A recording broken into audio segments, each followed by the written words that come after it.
1000 ஆண்டுகளுக்கு முன்பு சோழ பேரரசு தென்னிந்தியா மீது இரும்பு பிடியை கொண்டிருந்தது. அப்பகுதி முழுவதும் வர்த்தகம், அரசியல் மற்றும் கலாச்சாரத்தை கட்டுப்படுத்தியது. பேரரசின் கட்டிடக்கலைக்கான அடித்தளத்தை ராஜராஜ சோழன் அமைத்திருந்தார். அவர் தளராத அதிகாரத்தை வெளிப்படுத்தும் வகையில் வடிவமைக்கப்பட்ட பிரம்மாண்டமான நேர்கோட்டு கல் பிரமிடான தஞ்சாவூர் பெரிய கோயிலை கட்டினார். அவரது மகன் ராஜேந்திர சோழன் அரியணை ஏறியபோது அவர் ஒரு பெரும் அரசியல் தர்மசங்கடத்தை எதிர்கொண்டார். தனது புகழ்பெற்ற தந்தை ஏற்படுத்திய பெரும் நிழலிலிருந்து எப்படி வெளியேறுவது என்பதை அவர் கண்டுபிடிக்க வேண்டியிருந்தது.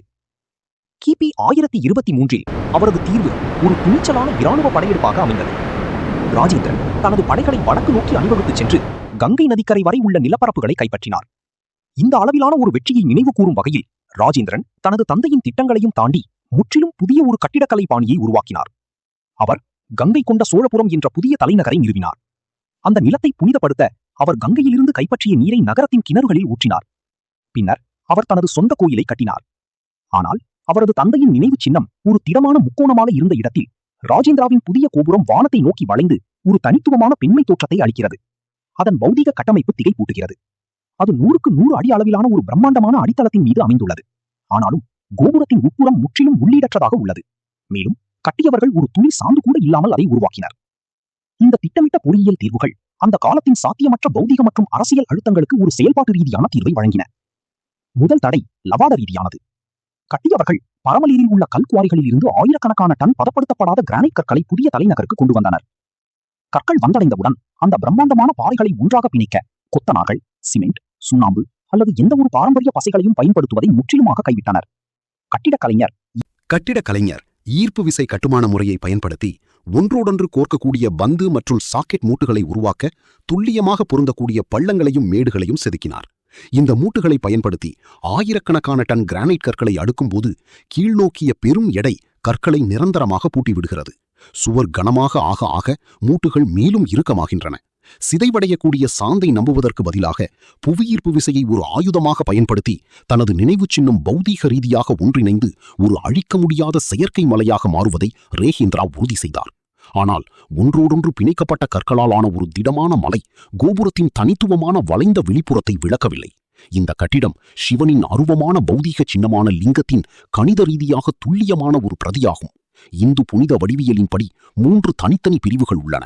கட்டிட கலைஞர்கள் இந்த கோபுரத்தை பிரம்மாவை குறிக்கும் ஒரு சதுர அடித்தளத்துடனும், விஷ்ணுவை குறிக்கும் 8 பக்க நடுப்பகுதியுடனும், ருத்ரனை குறிக்கும் ஒரு கச்சிதமான வட்ட வடிவ உச்சியுடனும் கட்டியுள்ளனர்.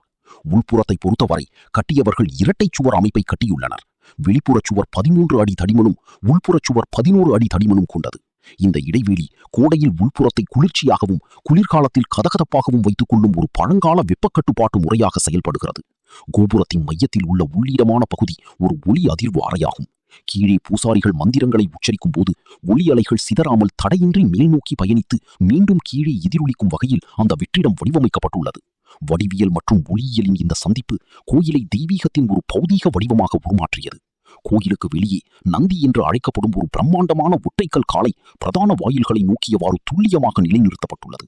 கோயிலின் ஆழமான தடிமனான சுவர்களை கொண்ட உள்புற கருவறை மிகவும் பாதுகாக்கப்பட்டிருப்பதால் அது முற்றிலும் ஒளியற்றதாக உள்ளது. இதை தீர்க்க கட்டிட கலைஞர்கள் நந்தியின் சரியான உயரத்தையும் முகக்கோணத்தையும் ஒரு பெரிய சூரிய ஒளி பிரதிபலிப்பானாக செயல்படுமாறு கணக்கிட்டனர். இது காலை சூரிய உதயம் மற்றும் மாலை சூரிய அஸ்தமனம் ஆகிய 2 தாழ்வான கோணத்தையும் உள்வாங்கி ஒரு ஒளிக்கற்றையை இருண்ட உள்புற மையத்திற்குள் கச்சிதமாக பிரதிபலிக்கிறது. கட்டிட கலைஞர்கள் ஒளியியல், ஈர்ப்பு விசை மற்றும் ஒளியியல் ஆகியவற்றை ஒன்றிணைத்து இயற்கையின் சக்திகளுடன் முழுமையாக ஒத்திசைந்து செயல்படும் ஒரு நினைவு சின்னத்தை உருவாக்கினர். ராஜேந்திர சோழன் தனது குடிமக்கள் மீது உளவியல் ரீதியான கட்டுப்பாட்டை செலுத்தும் நோக்கில் கோயிலின் அமைப்பையும் வடிவமைத்தார். சண்டிகாஸ்வரர் சன்னதியை அதன் பாரம்பரிய இடத்திலிருந்து முற்றிலுமாக அகற்றி வேண்டுமென்றே வழக்கத்திற்கு மாறாக இடமாற்றம் செய்ததன் மூலம் அவர் இதை சாதித்தார். அந்த குறிப்பிட்ட சன்னதியில் ஒரு சிக்கலான கல் புடைப்புச் சிற்பம் செதுக்கப்பட்டுள்ளது. அது மண்டியிட்டிருக்கும் பேரரசர் ராஜேந்திர சோழனுக்கு இந்து கடவுளான சிவன் முடிசூட்டுவதை காட்டுகிறது. இந்த சன்னதியின் இருப்பிடத்தை மாற்றுவதன் மூலம் கட்டிட கலைஞர்கள் ஒரு குறிப்பிட்ட கண்ணோட்டத்தை பொதுமக்கள் மீது திணித்தனர். இங்கு வழிபட வருபவர்கள் தங்கள் பேரரசர் ஒரு அடிபணிந்த பக்தரைப் போல செயல்படுவதை பார்க்கும் வகையில் தங்களை உடல் ரீதியாக நிலைநிறுத்திக் கொள்ள வேண்டும். இது கல்லில் செதுக்கப்பட்ட ஒரு திட்டமிட்ட அரசியல் நாடகமாகும். கைப்பற்றப்பட்ட உலகை ஆளும் பேரரசரின் முழுமையான அதிகாரம் கடவுள்களால் நேரடியாக வழங்கப்பட்டது என்பதை இது குடிமக்களுக்கு காட்சி ரீதியாக நிரூபித்தது. அடுத்தடுத்த நூற்றாண்டுகளில் போட்டி பேரரசுகள் தலைநகரைச் சூறையாடின. மேலும் 1832 பிரிட்டிஷ் பொறியாளர்கள் கோயிலின் வெளிப்புற சுற்றுச்சுவர்களை இடித்து உள்ளூர் அணைகளை கட்டுவதற்காக அதன் கற்களை அப்புறப்படுத்தினர்.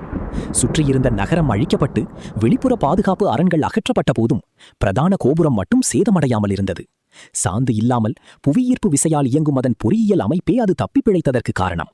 ஏனெனில் அந்த அமைப்பு கற்களை மிகவும் இறுக்கமாக அழுத்தி வைத்திருந்ததால் அவற்றை எளிதில் இடித்து தள்ள முடியவில்லை. கட்டப்பட்டு 1000 ஆண்டுகளுக்குப் பிறகும் ரகேந்திர சோழனின் ஹோலோ மையக்கல் லிங்கம் இன்றும் கம்பீரமாக நிற்கிறது. அறியப்பட்ட உலகை வென்ற ஒரு பேரரசை அழியாத புகழடையச் செய்வதற்காக கட்டப்பட்ட அழிக்க முடியாத ஒரு பொறியியல் அதிசயமாக அது திகழ்கிறது.